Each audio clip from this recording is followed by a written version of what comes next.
एक जमींदार थे, काफ़ी ज़मीन थी उनके पास, और उनकी पत्नी जो है वो पढ़ी लिखी थी नहीं।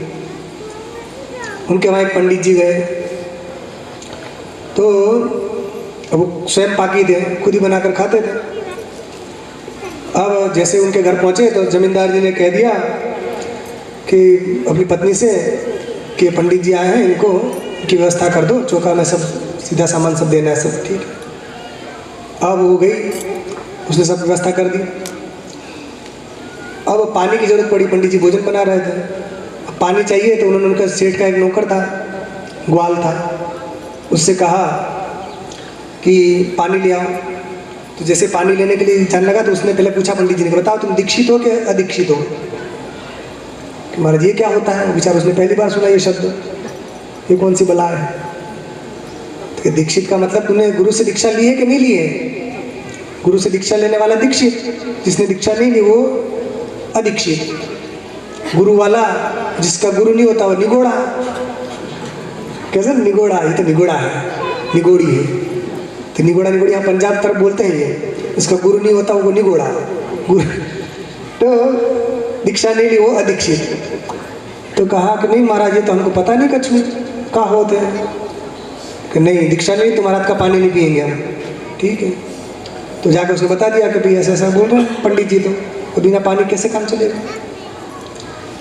तो जमींदार ने कहा एक काम करो, पंडित जी दीक्षा देते हैं उनसे दीक्षा ले लो। तो कहा ठीक है, दीक्षा लेकर भी पानी, फिर तो तुम पानी दे सकोगे। हाँ ठीक है। पंडित जी के पास पहुंच गया कि महाराज जी हमको दीक्षा दे दो, तो हम दीक्षित हो जाए। ठीक है, तो दीक्षा दे ऐसे थोड़ी होती दीक्षा, उसके लिए अच्छे से सब व्यवस्था करनी पड़ती। हाँ ठीक है, क्या करना पड़ा था बताओ? सब व्यवस्था कर दी। कहा पहले गोबर से लिपाई पुताई होती। पत्नी को कह दिया उसने कि पंडित जी दीक्षा देने वाला है, तो व्यवस्था देख लो। वो पत्नी भी गई उनकी, वो सब व्यवस्था उसने कहा दीक्षा होगी कि यहाँ मैदान में यहाँ होगी। तो उसने दीक्षा, उस वो बेचारी जो पत्नी थी वो भी कुछ जानती नहीं थी कि दीक्षा क्या होती है। तो उसने अच्छा आंगन में अच्छे गोबर से लिपाई पुताई कर दी कि यहाँ दीक्षा होने वाली है, अच्छे से पुताई कर दो कि यहाँ इसी में दीक्षा होगी, बाहर नहीं होती है। अच्छा, गोबर से पुतने पर अच्छा। पंडित जी का आसन लगा दिया, वो ग्वाल को बुलाया गया, आ जाओ। आ गया ग्वाल, तो बैठ जाओ, तो बैठ गया। और फिर उससे कहा नहा क्या है? कि हाँ नहा क्या है, धोती पहन क्या? पहन लिया। अब कहा पंडित जी अब जैसा मैं बुलाऊँ वैसा बोलना। कि जी हाँ। तो क्या बोलो? तो ग्वाल बोलता है बोलो।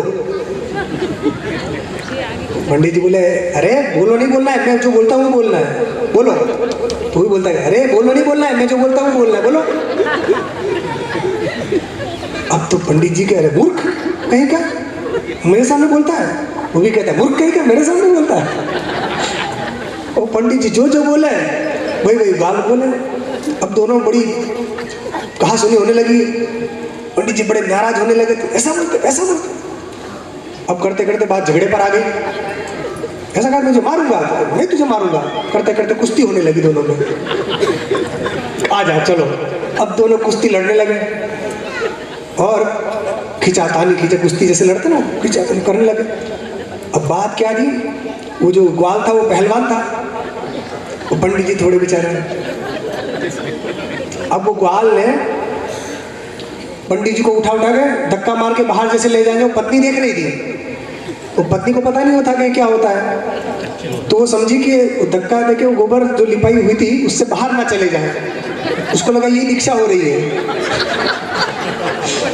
उसको लगा दीक्षा चल रही है, ऐसी होती होगी। तो वो समझी कि पति ने कहा था कि पंडित जी ने बोला कि दीक्षा इसके अंदर ही होगी, बाहर नहीं होगी। तो जैसे वो धक्का मार के बाहर ले जाने लगे तो लकड़ी लेकर खड़ी थी। वो कहने लगी लिपे लिपे में, लिपे लिपे में।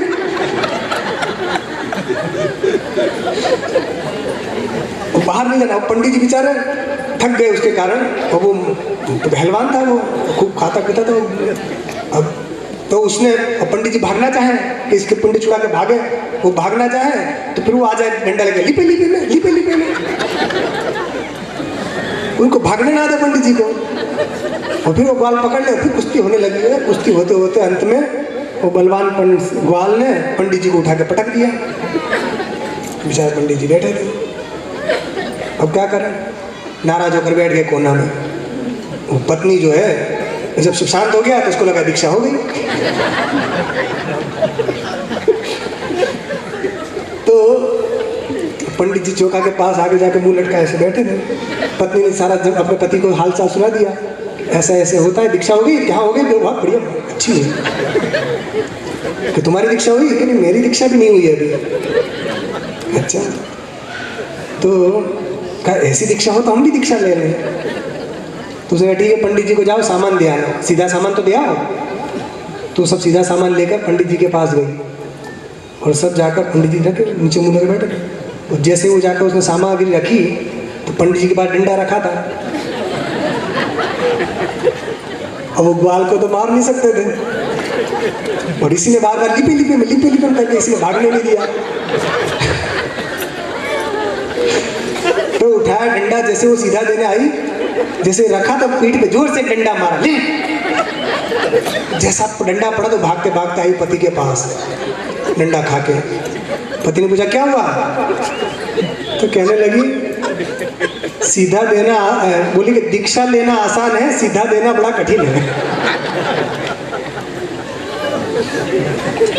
दीक्षा लेना आसान है मगर सीधा देना बड़ा कठिन है। क्यों? कि दीक्षा में तो ऐसे उठा के पटकना पड़ता होगा, तो ये तो बड़ा अच्छा काम है। सीधा देने जाओ तो डंडा पड़ता है। तो ऐसा अनर्थ हो जाता है। ये अनर्थ क्यों हुआ?